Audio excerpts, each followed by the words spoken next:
based on t-test. இதில் assumptions ஒரு 3 point இருக்குது. நம்ம எப்படி நார்மல் டிஸ்ட்ரிபியூஷனுக்கு ஒரு 3 assumptions பார்த்தோமோ அதே மாதிரி இதில் இருக்குது. ஃபர்ஸ்ட் என்னென்னா the parent population from which the sample drawn in normal.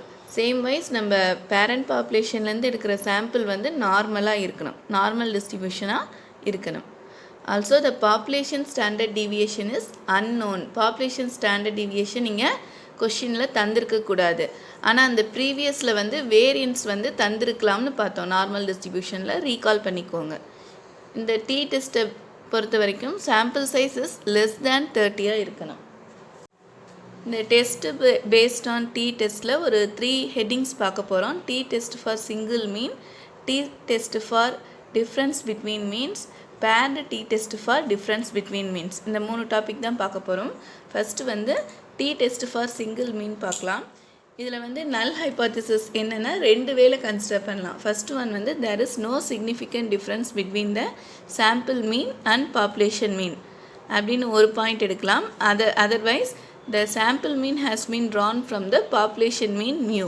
So இது 2 பாயிண்டில் அவங்க கேட்டிருக்க கொஷின்ஸ்க்கு தகுந்த மாதிரி ஏதாவது ஒன்று நம்ம சூஸ் பண்ணணும். இதில் டெஸ்ட் ஸ்டாட்டிஸ்டிக் ஃபார்முலா என்னென்னா t is equal to x bar minus mu by s by root n, where x bar is equal to sigma xi by n and s is equal to root of 1 by n minus 1 sigma xi minus x bar whole square. Follow student t distribution with n minus 1 degrees of freedom. இது நம்ம normal டிஸ்ட்ரிபியூஷனில் பார்த்த மாதிரியே தான் இங்கேயும் வந்து last final decision எடுப்போம். If calculated mod t is greater than tabulated mod t-ஆக இருந்தால் h0 வந்து rejected, otherwise h0 may be accepted. இந்த ஸ்டேட்மெண்ட் வந்து எங்கேயுமே மாறல. ப்ரீவியஸாக பார்த்த நார்மல் டிஸ்ட்ரிபியூஷன் பார்த்ததும் சரி, இப்போ நம்ம பார்த்த டி டெஸ்ட்லேயும் சரி. இப்போ ஒரு ப்ராப்ளம் பார்க்கலாம். 10 individuals are chosen at random from a normal population and the height are found to be in inches. 10 random sample எடுத்து அதோட height தந்திருக்காங்க. Test if the sample belonging to the population whose mean height is 66 inches. So இதை வந்து நம்ம test பண்ண என்னென்னா population மீன் வந்து 66 இருக்கிற பாப்புலேஷனில் இருந்து தான் இதை வந்து எடுத்திருக்காங்களா, அதுதான் வந்து கொஷின். இங்கே ப்ராக்கெட்டில் தந்திருக்காங்க பாருங்கள். t is equal to 0.05 is equal to 2.26 for 9 degrees of freedom. இந்த மாதிரி கொஷின்ஸில் வந்து நம்மளுக்கு தந்துடுவாங்க. இந்த ரிசல்ட்டை நம்ம ஒர்க் அவுட் பண்ணோம்னா டி டெஸ்ட்டை பொறுத்த வரைக்கும் தந்துடுவாங்க. நம்ம இந்த சிம்பிள் வச்சே கூட இந்த சம் டி டெஸ்ட்டுன்னு பார்த்துக்கலாம். அதர்வைஸ் இங்கே வந்து நம்பர் ஆஃப் இண்டிவிஜுவல்ஸ் வந்து லெஸ் தேன் 30 இருக்கும். இங்கே வந்து இண்டிவிஜுவல்ஸ் வந்து டைரெக்டாக தந்துட்டாங்க. சம்டைம்ஸில் வந்து சம்மில் வந்து எக்ஸ் பார் ஸ்டாண்டர்ட் டிவியேஷன், நம்ம இங்கே யூஸ் பண்ண போகிற எக்ஸ் பார் ஸ்டாண்டர்ட் டிவியேஷன் எஸ், அது எல்லாமே வந்து தந்துடுவாங்க. இல்லாட்டி நம்ம இப்போ போடுற மாதிரி ஒர்க் அவுட் பண்ணி போடணும். நான் ஃபஸ்ட்டு இண்டிவிஜுவல்ஸ் தந்திருக்கிற வேல்யூஸ் அப்படியே எடுத்துக்கிட்டேன். Next X I minus X bar ஃபார்முலாவில் வேணும், அது எடுத்தாச்சு. X I minus X bar whole square வேணும், அது எடுத்தாச்சு. இந்த வேல்யூஸ்லாம் போடுறதுக்கு நம்மளுக்கு வந்து எக்ஸ் பார் வேணும். ஃபஸ்ட்டு எக்ஸ் பார் கண்டுபிடிச்சிக்கலாம். X bar is equal to sigma xi by n.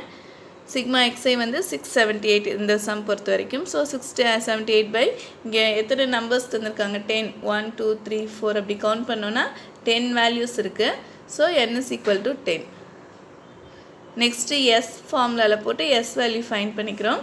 h0 வந்து நம்ம இந்த சம்க்கு என்ன எடுக்கணும்னா த sample mean has Tran from the population mean mu is equal to 66.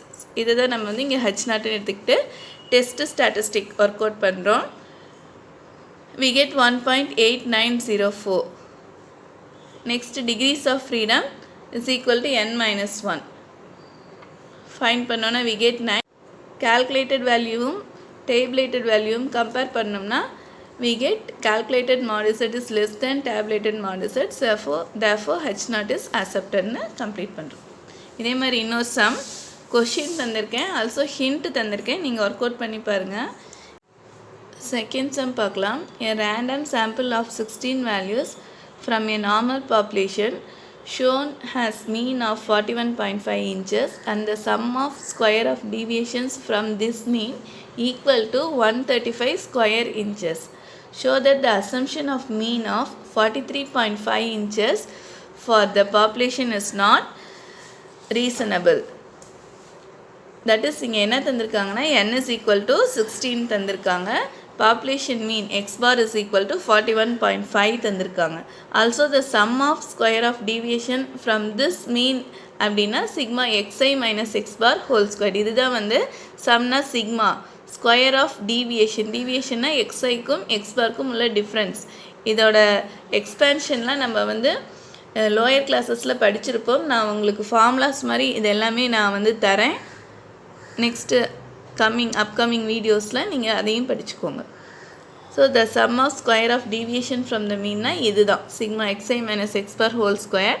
இதோட வேல்யூ 135 தந்திருக்காங்க. நம்ம என்ன இங்கே ஃபைண்ட் பண்ணோம்னா the assumption of mean of 43.5 இது வந்து எதோடது பாப்புலேஷனோடது. From the population is not reasonable. இது வந்து ரீசனபிள் இல்லை அப்படின்னு சொல்கிறாங்க. அதனால் நம்ம வந்து இந்த சம்மை பொறுத்த வரைக்கும் 5%க்கும் கண்டுபிடிப்போம், 1%க்கும் கண்டுபிடிச்சிட்டு எதுக்கு வந்து ரீசனபிளாக இருக்குது எதுக்கு ரீசனபிளாக இல்லைன்னு சொல்கிற மாதிரி இந்த சம்மு நான் ஹிண்ட் மட்டும் தந்திருக்கேன். நீங்கள் ஜஸ்ட் ஒர்க் அவுட் பண்ணி பாருங்கள். இதில் நீங்கள் எஸ் கண்டுபிடிச்சிங்கன்னா 3 வரும். டெஸ்ட் ஸ்டாட்டிஸ்டிக் ஃபைண்ட் பண்ணிங்கன்னா -2.667 வரும். இப்போ நீங்கள் கிவனோட கம்பேர் பண்ணணும். 5% லெவலில் வந்து கிவன் வந்து 2.13, நம்ம ஃபைண்ட் பண்ணது வந்து 2.667. இது ரெண்டையும் கம்பேர் பண்ணிங்க மாடுலஸ் எடுத்து கம்பேர் பண்ணோம்னா நம்ம கண்டுபிடிச்சது வந்து கிரேட்டராக இருக்குது. So at the 5% level of significance H0 is ரிஜெக்டட்னு சொல்லும்.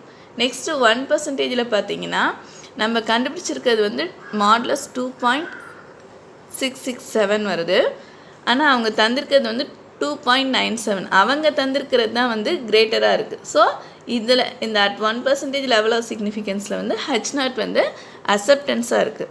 அண்ட் நீங்கள் என்ன தெரிஞ்சுக்கணும்னா டீயோட வேல்யூ மட்டும் பேஸ் பண்ணி நம்ம ரிசல்ட் சொல்லலை, அந்த டேபிளோட வேல்யூவுமே வந்து இங்கே வந்து கன்சிடர் பண்ணுறோம். இந்த லெவல் ஆஃப் சிக்னிஃபிகன்ஸ் மாறுச்சுன்னா ஒன்று H0 ரிஜெக்ட் ஆகுது, இன்னொரு பாயிண்டில் அக்செப்ட் ஆகுது. இந்த பாயிண்ட்லாம் கொஞ்சம் நோட் பண்ணி பார்த்துக்கோங்க.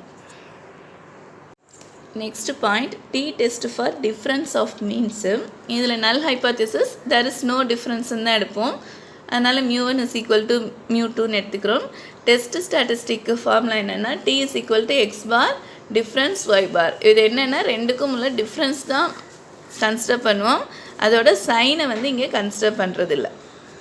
எக்ஸ் பார் வந்து ஒரு சாம்பிளோட மீன், ஒய் பார் வந்து அனதர் சாம்பிளோட mean divided by s into root of 1/n1 plus 1/n2. எது கிரேட்டராக இருக்கோ அதை முன்னாடி போட்டு சின்ன நம்பரை பின்னாடி போட்டு சப்ட்ராக்ட் பண்ணுறது. இது வந்து டிஃப்ரென்ஸுன்னு சொல்லுவாங்க. அதோட சைன் ப்ளஸ் மைனஸ்லாம் கன்சிடர் பண்ண மாட்டோம். Always we take positive value. Next இதில் எக்ஸ் பார் ஒய் பார் என்னன்னு தந்திருக்கேன். எஸ் ஸ்கொயர்டோட வேல்யூ தந்திருக்கேன். எஸ் ஸ்கொயர்டு வந்து S1 S2 ரெண்டு சாம்பிளோட ஸ்டாண்டர்ட் டிவியேஷன் தந்திருந்தாங்கன்னா இதை யூஸ் பண்ணணும். சப்போஸ் அது தராமல் வேல்யூஸாக தந்திருந்தாங்கன்னா இதை யூஸ் பண்ணணும். இதோட டிகிரிஸ் ஆஃப் ஃப்ரீடம் என்னென்னா n1 + n2 -2 decrease of freedom இந்த டெஸ்ட்டை பொறுத்த வரைக்கும். ஸோ இந்த டிகிரிஸ் ஆஃப் ஃப்ரீடமும் படிச்சுக்கோங்க, ஆப்ஷன்ஸில் கேட்கலாம். ஃபைனலாக என்ன சொல்லணும்னா calculated mod z less than tabulated mod z இருந்தால் H0 is accepted, otherwise rejected. இந்த ஸ்டேட்மெண்ட் எங்கேயுமே சேஞ்ச் ஆகலை, நோட் பண்ணி படிச்சுக்கோங்க. இதில் ஒரு ப்ராப்ளம் பார்க்கலாம்.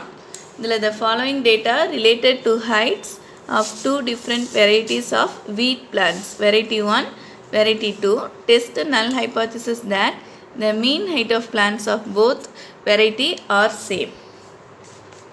என்ன சொல்லியிருக்காங்கன்னா ஒரு வீட் பிளான்ட்டோட 2 வெரைட்டிஸ் தந்திருக்காங்க. இது ரெண்டுமே வந்து ஒரே பாப்புலேஷன்லேருந்து தான் எடுத்திருக்காங்க. ஆல்சோ அதில் கவுண்ட் பண்ணி பார்த்திங்கன்னா n வந்து லெஸ் தேன் 30 இருக்குது. இங்கே பார்த்திங்கன்னா 6 தான் இருக்குது. இதில் வந்து 10 வேல்யூஸ் தந்திருக்காங்க. ஸோ லெஸ் தேன் 30 இருக்குது. அதனால் நம்ம வந்து இந்த டெஸ்ட்டை யூஸ் பண்ண போகிறோம். இங்கே கொஷின் என்னென்னா the null hypothesis that the mean height of plants of both varieties are same. அப்படின்னா என்னென்னா there is no significant differenceன்னு சொல்கிறாங்க. therefore μ1 is equal to μ2 null hypothesis எடுத்துக்கணும். அதர்வைஸ் என்னென்னா அது இல்லைன்னா μ1 is greater than μ2ன்னு எடுத்துக்க சான்சஸ் இருக்குது. நெக்ஸ்ட்டு தந்திருக்கிற வேல்யூவை ஒர்க் அவுட் பண்ணி டேபிள் போடணும். ஆஸ் யூஷுவல் தான் அப்படியே நான் காமிக்கிறேன் பாருங்கள். எக்ஸ் பார் ஒய் பார் அது எல்லாமே ஃபைண்ட் பண்ணுறோம். இதில் வந்து எஸ் வேல்யூ கொஷின்லேயே தரல, அதனால் xi minus X bar whole square formula use பண்ணி இந்த எஸ் ஸ்கொயர் ஃபைண்ட் பண்ணுறீங்க. டி வேல்யூ ஃபைண்ட் பண்ணுறோம். நம்ம கால்குலேட்டட் மாட் டி என்ன வருதுன்னா 0.499 வருது. அவங்க டேப்லெட்டட் வேல்யூ வந்து 1.76 தந்திருக்காங்க. therefore calculated value வந்து லெஸ் தேனாக இருக்குது. therefore H0 is accepted. இந்த டி டெஸ்ட்டில் last topic paired T test for difference of means.